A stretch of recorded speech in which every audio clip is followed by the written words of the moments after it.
Oh my god, that scared me so bad. I always forget to mute that thing. Sometimes I get it, and then other times I don't. That's my coffee in the background. Let's have that. What's this? It's my hat. Yeah, my desk is a mess. This shot's too wide. You know, you guys get the point. All right. We are back today, and you know what? My Attack on Titan review was live for like 12 hours before it got blocked again, so I think I'm just gonna have to reshoot it, and I'm really gonna have to like write down like what I want to say, because so obviously so much happens in that final chapter, and I have so much to say about a show that's like been 10 years of my life and so much. But that's for a different video. But that is coming. It was live for a little bit, and then it got reblocked because there is 1 minute of me talking over a muted video, even though I'm like intermittently showing the thing. I don't know how reactors do it, but this is why I'm not a reactor. But yeah, it's really, really unfortunate. Yeah, blocked worldwide, which sucks. It got 5 views and 1 like before it went away, so sorry, I'm still recovering from a cold. But let's talk about Jujutsu Kaisen and the absolutely insanity that occurred today. And this is one of those episodes where I don't want to break down like scene by scene of the fight, because I wasn't taking notes during the fight. I was just enjoying the animation. But this one's called Thunderclap. Spoilers ahead, guys. Let's get into it. Opening with Jogo falling, saying like, I knew the difference in strength, but I didn't think it would be like this. It harkens back to his fight with Gojo, where he was like, you know, I just wanted to try it out. I didn't think I'd actually win, but having like this lack of strength thrown in my face and the difference in our strength thrown in our face, like that's when, you know, like launches his domain thinking that's going to be a trump card, and even then he can't even win. Jogo is the definition of just like a bad news bear. Like he just picks, he's insanely strong, and we see it in this episode, him opening up a literal volcano in Shibuya and throwing down an actual meteor from space that he like forms from all the metal and scrap and everything and debris from Shibuya and throws it at Sukuna, but he just picks the wrong matchups. We saw the one time he picked the right matchup, 3 injured grade 1 sorcerers, where he just like one-tapped all of them. Great. So he's almost like a stronger version of that blonde ponytail. I refuse to learn that guy's name. He's in this episode and he pisses me off. But let's start with Toji versus Megumi. And Megumi's already comparing him to Maki. And we don't know the condition of Maki. We know the condition of Ino and Ijitsu. They're alive because Shoko's in town. I know I'm jumping all over the place. But Toji not even breaking a sweat when he's fist fighting Megumi. Like, Megumi's strength isn't fist fighting to begin with, a hand-to-hand combat, but it's Toji, so it's even worse. Like, I hate just saying like, oh, well, it's him, but Toji's kind of earned that reputation in his, what, 3 episodes of being around. Like, he's just that guy, and it's crazy. It's truly insane, like, how strong he is, and I don't know if his strength is lended to the seance where it's not fully him, where he doesn't know when to like hold back or know when to run. He's just like this T-1000 going after the strongest person that he senses, the person with the most curse energy in the area. Went after Dagon. He went after, you know, Granny right then. The seance continued, went after Dagon, and then now he's going after Megumi, who he deemed the strongest out of, you know, an injured Nobita, an injured Nanami, and an injured Maki. Which, you know, I'm not saying Megumi isn't strong, but I think, especially Nobito, him losing a right arm is probably like hindering him quite a bit. And I read in the manga that the whole explanation of his 24 frames per second happens right as he's about to fight Jogo, and he's like, oh, he's the fastest sorcerer outside of Gojo Satoru when he has both arms. And that's like the final panel before he gets like, you know, pod exploded, is because since he lost his right arm, he's not as fast and can't do the 24 frames, and that's why he gets caught so easily. And I'm not saying that doesn't mean Jogo isn't strong, but that means that's why Nobito went out just like Nanami and Maki did, even though he is a level above them. I think he's a special grade, actually. He's not a grade 1. But that's why he went out so easily, because he was missing his right arm. And so, I don't know where I was going with that, but just seeing Toji just blow through Megumi, and like he uses the hairs to try and hide. Toji takes the hair, goes just hits other rabbits with the rabbits, and then he sees a bunch of them coming at him. I love the one rabbit that like tries to do karate on him. That was great. Tries to kick him in the face, and he bites him again. I don't know what the animators are obsessed with Toji's lips are, but you know what? It is what it is. I'm not too mad about it. But seeing that, and then seeing him throw Playful Cloud in the air, or Playful Spear now, and then stomp on the ground, all the debris comes up, and he just like flicks the debris at all the rabbits, killing all of them. Megumi's still running, and I think I'll just go through Megumi's part with Toji, because I know it does flash back to Shoko. It flashes back to the other to Kukasabi and Panda, but I'll do Megumi and Toji first, and then I'll go like kind of part by part. Luring him into a building, like Megumi knows like he's outclassed right now, so you know he has to be smart about this fight, and he's like outsped. Everything is just, he's just out everything. Like this guy is just pure animal instinct right now, and he can't keep up. And so he lures into a building, turns the sprinklers on, uses Nue's electricity to like try and blow him up. That doesn't work, of course. And then he lures him to an alley, and he's like, okay, he can only come from one direction right now. Don't try and use your eyes, use timing. And he's got like his shadow pool ready to pull out a weapon. Toji strikes at him. He's like, oh, I'm dead. Toji takes one wrong step, and a bunny turns into a shadow pool. I don't know the name of the technique, but I'm just saying shadow pool. You guys know exactly what I'm talking about. Loses his balance just a little bit. His spear goes from heart to like kind of like kidney area down here. Megumi pulls out a sword, is about to kill him. Toji blocks it, of course, because it's Toji. He's just that fast. But Megumi is stabbed, but he recognizes the technique. And it flashes back to him talking to Nobito, being like, I want 8, I'm guessing million, because 8,000 yen is literally nothing. This is 46,000 yen right here. I'm not trying to flash cash, but I am going to Japan on Monday, so I got some yen. And 46,000 yen is $300, so I'm hoping he meant 8 million yen, which would be how much? I should have Googled this. 10 million... yen to USD. Okay. It would be $66,000. So still not a lot for selling your own child. But Nobito said, if he has his technique, I'll buy him for 10 million, not 8. And he recognized the technique, and he's like, what's your name? He says, Fushiguro. Not Megumi. He says Fushiguro.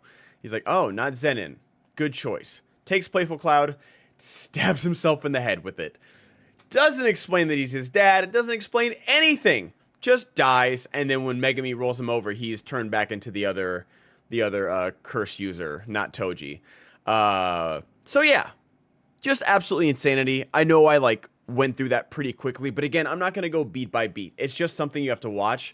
Toji's insane. He's like casually just like kicking full delivery trucks at his own son and doesn't realize it, and it's just insane.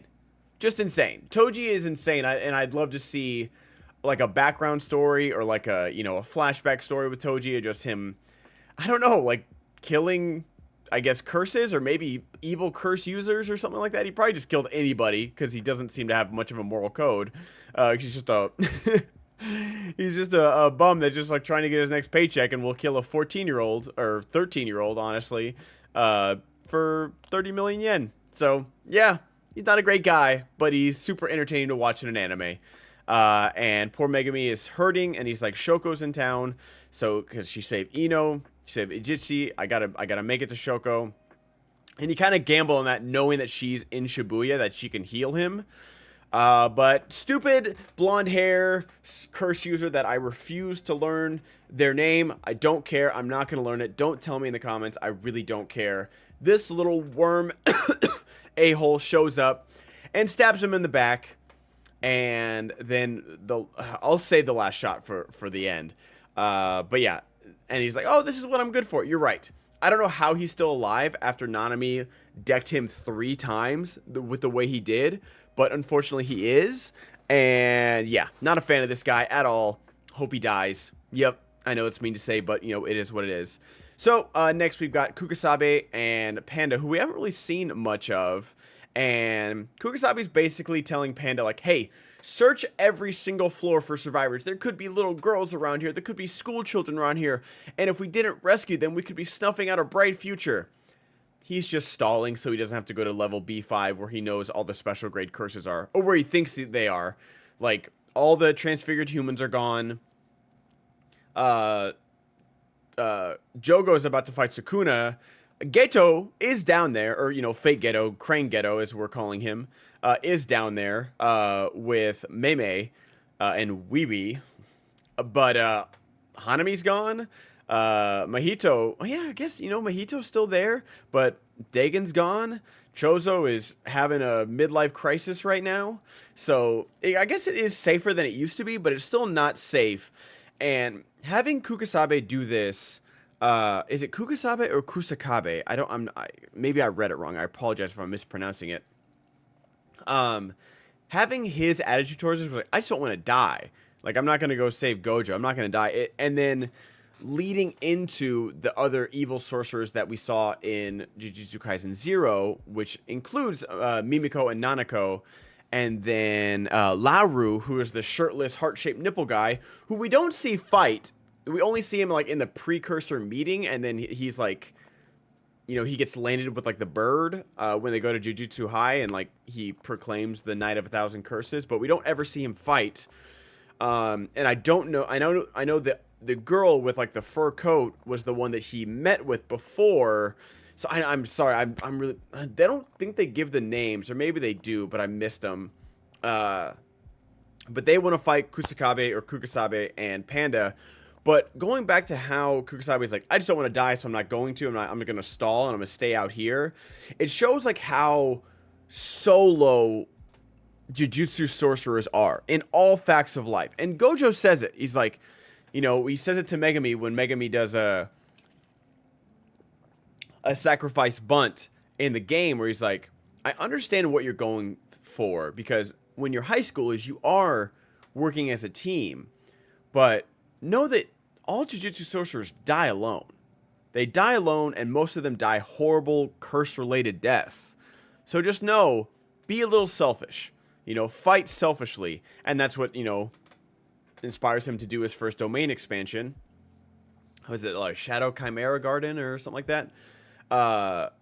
But that goes into how Kukasabe and Panda, how they're interacting. He's like trying to stall Panda, even though Panda wants to go help Gojo.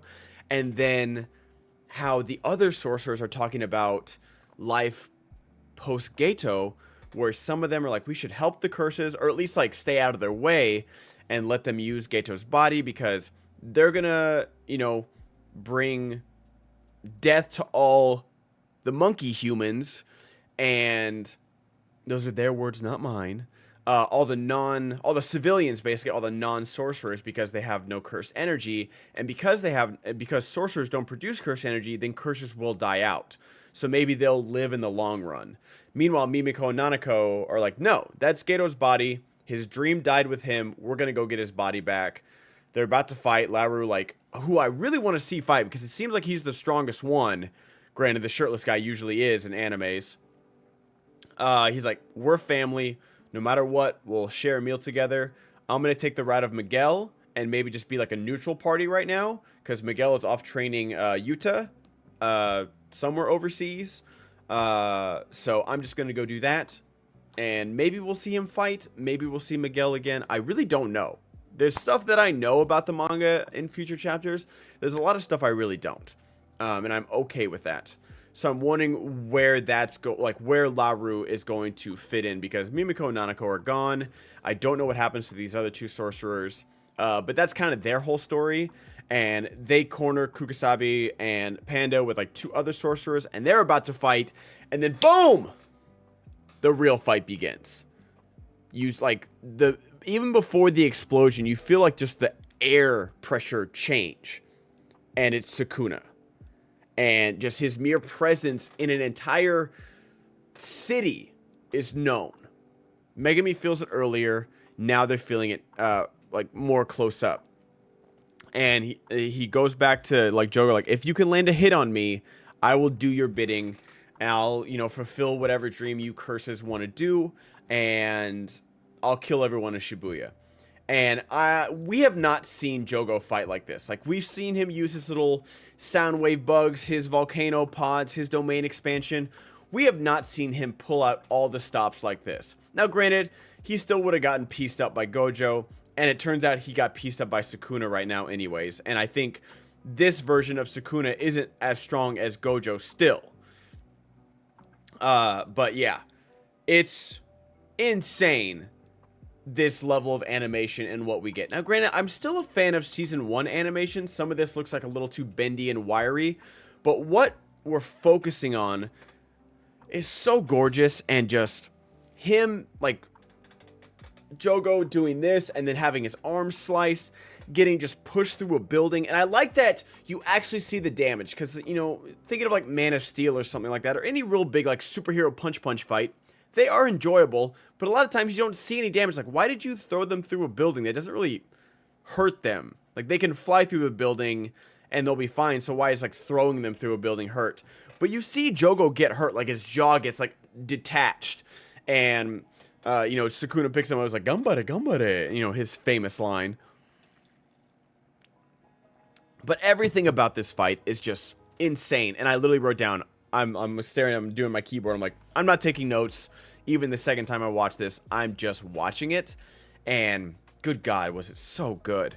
Like, everything, his laughter, the fact that he's got his hands in his pocket, all the flames that Jogo's throwing at him, the fact that he literally creates an entire volcano in the lava, and then it comes over Sukuna, and then he blows it out at the last second. And my like everyone's favorite part, maybe besides like the flaming arrow, which we'll get to, my favorite part is like Kukasabe is realizing, okay, there are elephants fighting, and we are ants. The ants need to run now. And he like slices up two sorcerers just to get out of the way, because like, hey, you're not going anywhere. Typical villain stuff, not realizing their surroundings at all.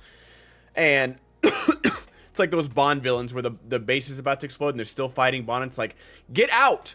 You're all gonna die. The self-destruct button is gone. Like, go, get out of Dodge.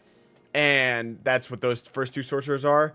But then Sukuna's right there, and he's like, oh no, anyone that moves within a 100-yard radius or 100-meter radius of me dies until I get to say go, or now. Like, no one moves, even though like the animation of when I didn't see it really the first time, where Jogo's being held, he blows up a building, and then the explosion of the building slowly turns into a meteor. And then the meteor starts to like chase Sukuna, and he's like skating on the freeway, and it's absolutely insane. And then he appears and he's like, no one moves until I say go. If you move, I'll kill you. And what are you gonna do?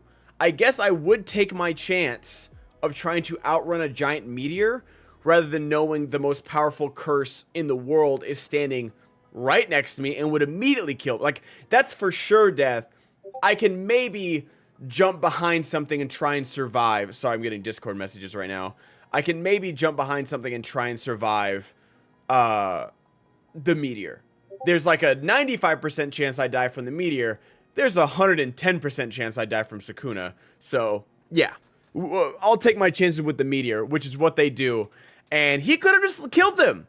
It is the level of just like arrogance and selfishness, and just like everyone is beneath me. I can't think of the words, like self-righteousness and just pure power that Sukuna has is so interesting to see, because he, like, it's not like Joffrey from Game of Thrones, where like Joffrey, like, you're a little kid, you can literally do nothing, you're just on a power trip, and you're a sociopath and everyone hates you, but because we're in these archaic rules where you're king, everything you say goes. Sukuna can actually do everything himself. So what he says goes, because if you go against him, he will just like dice you up like he did Mimiko. Oh no, Nanako, sorry. But it was such a cool scene to see, just like them, all the curse users, good and bad, just sweating, and then somehow, hopefully making it out. I don't know. Panda might be gone, Kukasabe might be gone, the other two curse users might be gone. I really don't know. I hope they made it out.